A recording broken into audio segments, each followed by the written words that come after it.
bem? Eu sou Magna Cordeiro, professora de língua portuguesa do projeto A Prova Timon. E na nossa aula de hoje, nós vamos trabalhar com 3 questões do Enem, cada uma abordando conteúdos diferenciados, conteúdo esse que são recorrentes na prova do Enem. E a nossa primeira questão da nossa aula de hoje é uma questão do Enem 2019.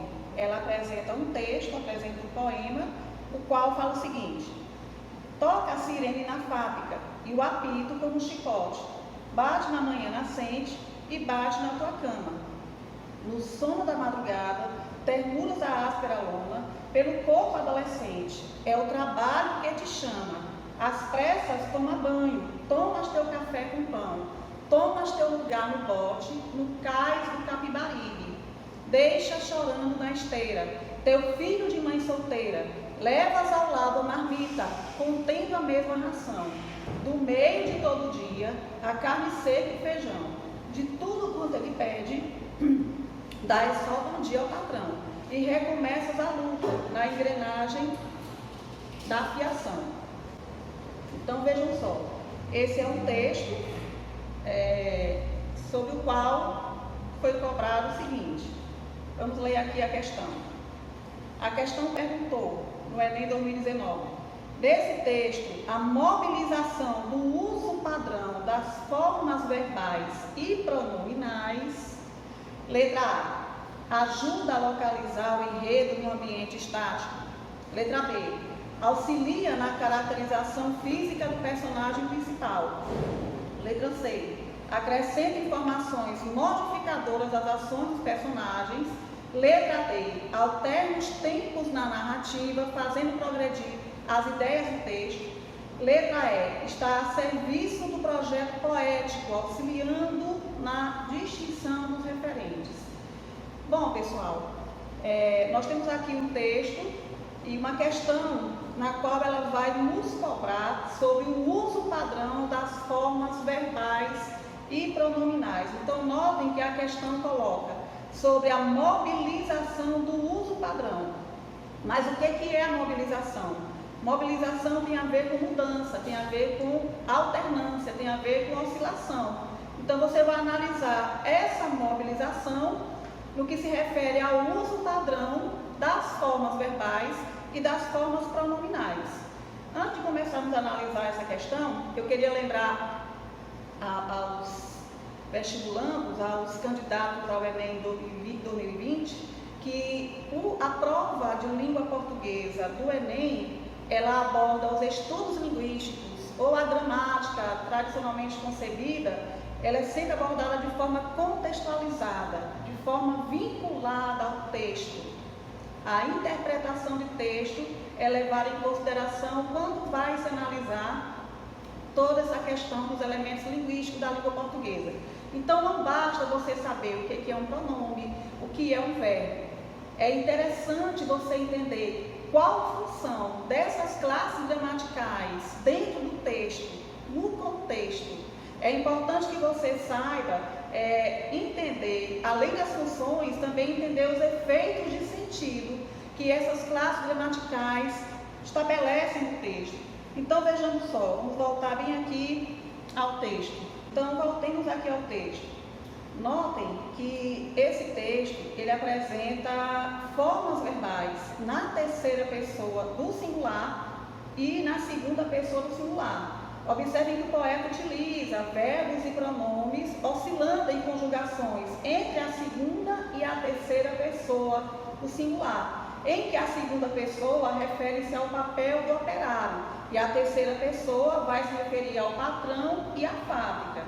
Então, notem que aí nós temos as formas verbais toca, que está em terceira pessoa do singular, mas nós vamos também vamos ter no quarto verso o pronome tua em segunda pessoa, e lá no final, tomas teu café, esse tomas aí, segunda pessoa do singular. Então, notem que o poeta utilizou uma oscilação entre a segunda pessoa e a terceira pessoa do singular, cada uma para se referir a pessoas diferentes. Aí, cada uma tem a ver com referentes diferentes. Então, vejam só, se você observar nessa linha, você pode analisar que as formas verbais e pronominais estão auxiliando na intenção comunicativa do eu poético. Estão auxiliando aí no projeto poético dele, que é a intenção comunicativa dele, a intenção do poeta, que é realizar uma denúncia social. Essa oscilação, essa alteração entre segunda e terceira pessoa do singular está a serviço disso, da intenção comunicativa do eu poético, que é justamente auxiliar na realização de uma denúncia social. Então, por isso fica a letra E como a resposta correta da nossa primeira questão da nossa aula de hoje. Só para fazer o arremate final, foquem aí na letra A. A letra A fala: ajuda a localizar o enredo no ambiente estático. Por que essa letra A está errada? Porque o ambiente não é estático, muito pelo contrário, há muito movimento. Então, letra A descartada. A letra B auxilia na caracterização física do personagem principal. A classe gramatical que vai se preocupar em atribuir características é o adjetivo. O adjetivo aqui não está em foco, até porque o enunciado da questão já chama a atenção para a questão do verbo e do pronome, por isso a letra B está descartada. Na letra C, acrescenta informações modificadoras às ações dos personagens. Quem acrescenta, no caso, informações modificadoras à ação, quem acrescenta a modificação ao verbo é outra classe gramatical, que é o advérbio. Não é o caso aqui também. E a letra D não é a letra D, porque ela fala: alterna os tempos da narrativa, fazendo progredir as ideias do texto. No caso, os tempos da narrativa estão todos num único tempo e modo, presente do indicativo. Então, não houve uma alternância, não houve uma mudança para pretérito perfeito, para futuro. Sempre se mantiveram as formas verbais, do começo ao final do texto, se mantém o tempo presente do indicativo. Não há essa alternação de tempos verbais. Por isso, a letra D está errada. E para essa nossa primeira questão da aula de hoje, fica, portanto, a letra E como resposta correta para a nossa primeira questão da aula de hoje. Bom, pessoal, dando continuidade à nossa aula, temos agora uma questão de número 2 do Enem 2018. E é uma questão aqui que vai misturar a linguagem verbal com a linguagem não verbal. E ainda apresentar um texto que tem a intenção de promover uma mudança no comportamento do interlocutor. Pois vamos lá a questão. O texto da questão é uma campanha publicitária. Notem aí que é um texto misto, como eu acabei de falar, um texto que apresenta a linguagem verbal e a linguagem não verbal. Na parte superior, você tem a maior parte da linguagem não verbal. Você tem o desenho de um cesto, um canto, onde está escrito úmido, e ao lado um texto verbal que nos diz cascas e ossos, restos de comida, pó de café e chá, galhos e podas. Logo abaixo você tem um outro desenho de um cesto, escrito seco, no qual, ao lado do qual está escrito latas, papéis, plástico, vidro. E no outro canto você lê plástico, vela, pode virar tecido novo. E você tem em seguida um desenho onde você observa uma garrafa PET, também uma tesoura, um carretel de linha, a agulha. Apoiando esse material todo, você tem um tecido e ainda você tem lá na ponta uma fita métrica. Logo abaixo desse texto não verbal, você vai ter o texto verbal, o qual diz: garrafa PET vazia tem valor líquido e sério. Reciclada vira tecido, madeira sintética ou plástico novo de novo. Separar o lixo facilita o trabalho dos catadores e aumenta o material aproveitado, principalmente se você limpar as embalagens por dentro, retirando toda a sujeira antes de descartá-las. Mude de atitude, assim você ajuda a gerar renda para quem precisa e poupa recursos naturais. Separe o lixo e acerte na lata. Então, observem aí que nós temos um texto que ele vai pedir uma mudança de atitude em relação ao interlocutor. E a questão do Enem 2018 cobrou em relação a esse texto o seguinte: nessa campanha, a principal estratégia para convencer o leitor a fazer a reciclagem do lixo é a utilização da linguagem não verbal como argumento para, letra A, reaproveitamento de material, letra B, facilidade na separação do lixo, letra C, melhoria na condição do catador, letra D, preservação de recursos naturais e a letra E, geração de renda para o trabalhador. Então, observem que a questão, o enunciado da questão, ele é muito direto. Ele quer que o candidato analise com relação à utilização da linguagem não verbal como argumento para o que é que diz, o que é que argumenta a linguagem não verbal presente no texto. Porque se você for observar a linguagem verbal, você vai entender que é um texto de campanha publicitária, que a linguagem verbal, ela apresenta verbos no modo imperativo. Você pode muito bem ver aí a forma verbal nude, como também no final destacado, separe, acerte, são formas verbais no modo imperativo. E o modo imperativo, ele está intimamente relacionado com a função conativa ou apelativa, que é pertinente ao texto de campanha publicitária. Só que a questão vai pedir que você analise o argumento veiculado pela linguagem não verbal. Nós sabemos que a linguagem verbal é a linguagem que se realiza com palavras e a linguagem não verbal é a linguagem que se realiza sem palavras. No caso, a parte superior do texto, voltando aí ao texto, observe a imagem do texto, a questão. Então, você vê aí que a parte superior do texto, que é constituída pela linguagem não verbal, você vai observar que a preocupação é justamente em reaproveitamento de material. Levando em consideração essa observação, nós temos como resposta correta a letra A. Então, para a questão de número 2 da aula de hoje, questão caiu na prova do Enem 2018, a resposta é a letra A, é aproveitamento de material. Por que não a letra B, C, D e E? Porque são alternativas que se coadunam com a parte verbal do texto. Notem que toda a parte verbal do texto, ela vai estar preocupada em facilitar a separação do lixo, em melhoria na condição do catador, preocupada na geração de renda. Não tem a ver com a linguagem não verbal. Por isso, a resposta correta para essa questão, letra A. Bom, pessoal, e a nossa terceira e última questão da aula de hoje é uma questão do Enem 2012, que vai trabalhar com uma questão, com um conteúdo que é cobrado todos os anos no Enem e em vários concursos vestibulares. A questão da coesão textual.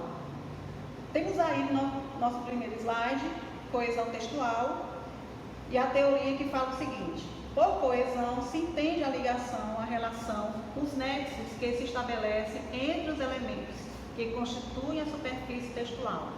A coesão é explicitamente revelada através de marcas linguísticas, índices formais na estrutura da sequência linguística e superficial do texto, o que lhe dá um caráter linear, uma vez que se manifesta na organização sequencial do texto. Por essa teoria, nós vamos entender a questão da coesão textual como ligação entre os elementos do texto para evitar repetição e também para garantir o avanço, a progressão textual. No nosso próximo slide, nós entendemos a separação, fica bem clara. Há duas grandes modalidades de coesão. A coesão referencial, é a primeira aí, que é aquela que cria no interior do texto um sistema de relação entre palavras e expressões, permitindo que o leitor identifique os referentes sobre os quais se fala no texto.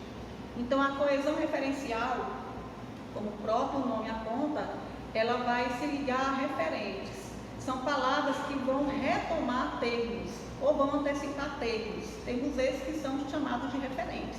Daí o nome coesão referencial. Então, no nosso primeiro exemplo aí temos: Sara saiu bem cedo de casa. ela foi trabalhar na loja e em seguida foi à academia. Notem aí no slide que o que está marcado de vermelho, o pronome pessoal ela, retoma o termo Sara, evitando assim a repetição. Então, o referente do pronome ela é justamente Sara, por isso aí houve uma coesão referencial. Já no nosso próximo slide, nós temos aí a coesão sequencial, outro tipo de coesão que é a coesão sequencial. É aquela que cria no interior do texto condições para que o discurso avance. Exemplo aí, temos um trecho do Curtiço, de Aloysio de Azevedo, o qual nos fala: houve um silêncio no qual o desgraçado parecia arrancar de dentro uma frase que, no entanto, era a única ideia que o levava a dirigir-se à mulher. Afinal, depois de coçar mais vivamente a cabeça, gaguejou com a voz estrangulada de soluço. Então, notem aí no slide os termos que estão destacados, no entanto e afinal, são justamente os elementos coesivos, é uma locução conjuntiva, no entanto, de valor de oposição, de valor adversativo, e o outro elemento, afinal, que estão estabelecendo entre um período e outro uma ligação para que haja, na verdade, um avanço do discurso, para que haja uma progressão temática. Pois bem, o nosso próximo slide vai falar da coesão sequencial, que é a abordagem que vai ser feita pela análise da questão que vamos realizar a seguir. O que é a coesão sequencial? A coesão sequencial ela pode ser feita pela conexão de operadores discursivos, que são palavras ou expressões responsáveis pela concatenação entre segmentos do texto. São exemplos: então, portanto, já que, com efeito, porque, ora, mas, assim, daí, dessa forma, etc. Então, com isso, pessoal, observe que a coesão referencial ela é utilizada. Então, aí, pessoal, observe que a coesão referencial ela vai ser realizada principalmente por pronomes, mas também por advérbios, enquanto a coesão sequencial, os elementos que vão atuar na coesão sequencial são principalmente as conjunções e as locuções conjuntivas. Vejamos aí no próximo slide alguns exemplos de conectores no que se refere à coesão sequencial. Os conectores, conjunções, expressões de ligação podem estabelecer diversas relações entre as partes do texto. Por exemplo, relação de causalidade, a palavra causalidade, que deriva de causa. Temos aí as conjunções e locuções conjuntivas, porque, já que, uma vez que vão representar semanticamente o valor de causa. A palavra se e a palavra caso vão representar a relação de condicionalidade. A palavra ou, que vai indicar disjunção ou alternância. As palavras quando, assim que, logo que, nem bem, mal com L, antes, depois, enquanto, são elementos que vão marcar uma relação de temporalidade. Ainda a palavra conforme, com a relação de conformidade. No caso, tão quanto, tão como, a relação de comparação e a relação de conclusão, portanto, assim, logo. Observem que esses elementos linguísticos que nós acabamos de tratar, eles são muito importantes para serem utilizados na sua prova de redação. E a competência de número 4 da prova de redação vai se ater a justamente analisar o que o candidato empregou na sua redação, se o texto está realmente coeso, se não há repetição de palavras, se ele garantiu a progressão textual, se ele usou um conectivo correto para introduzir a conclusão, para ligar um parágrafo a outro, enfim. É sobre isso que trata a nossa competência de número 4 da redação. E para encerrar a nossa aula de hoje, vamos trabalhar com a questão do Enem 2012, que está relacionada a elementos coesivos, a coesão textual. Nós temos aí um texto, olhem, reparem aí no slide, cujo título é Labareda nas Trevas, fragmento do diário de Theodor Conrad, Alex Korzaniowski, 20 de julho de 1912. Peter Somerville pede-lhe que escreva um artigo sobre Crânio. Envio-lhe uma carta, Acredite-me, prezado Senhor, nenhum jornal ou revista se interessaria por qualquer coisa que eu ou outra pessoa escrevesse sobre Stephen Crane. Ririam da sugestão. Dificilmente encontro alguém agora que saiba quem é Stephen Crane, ou lembre-se de algo dele. Para os jovens escritores que estão surgindo, ele simplesmente não existe. 20 de dezembro de 1919.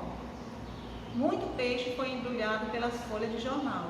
Sou reconhecido como o maior escritor vivo da língua inglesa. Já se passaram 19 anos desde que Crane morreu, mas eu não esqueço e parece que os outros também não. The London Mercury resolveu celebrar os 25 anos de publicação de um livro que, segundo eles, foi um fenômeno hoje esquecido e me pediram um artigo. Então, em relação a esse texto, a prova do Enem cobrou do candidato o seguinte: na construção de textos literários, os autores recorrem com frequência a expressões metafóricas. Ao empregar o enunciado metafórico, muito peixe foi embrulhado pelas folhas de jornal, pretendeu-se estabelecer entre os dois fragmentos do texto em questão uma relação semântica de, letra A, causalidade, segundo a qual se relacionam as partes de um texto em que uma contém a causa e a outra a consequência. B, temporalidade, segundo a qual se articulam as partes de um texto, situando no tempo que é relatado nas partes em questão. Letra C, condicionalidade, segundo a qual se combinam duas partes de um texto, em que uma resulta ou depende de circunstâncias apresentadas na outra. Letra D, adversidade, segundo a qual se articulam duas partes de um texto, em que uma apresenta uma orientação argumentativa distinta e oposta à outra. Letra E, finalidade, segundo a qual se articulam duas partes de um texto, em que uma apresenta o meio, por exemplo, para uma ação e a outra o desfecho da mesma. Porque agora tu vai... Então... Bom, pessoal, então voltando aí ao texto, o suporte da questão, observem que o que foi destacado aí no segundo parágrafo, na segunda parte do texto, a expressão, o fragmento, muito peixe foi embrulhado pelas folhas de jornal, marca uma transição temporal.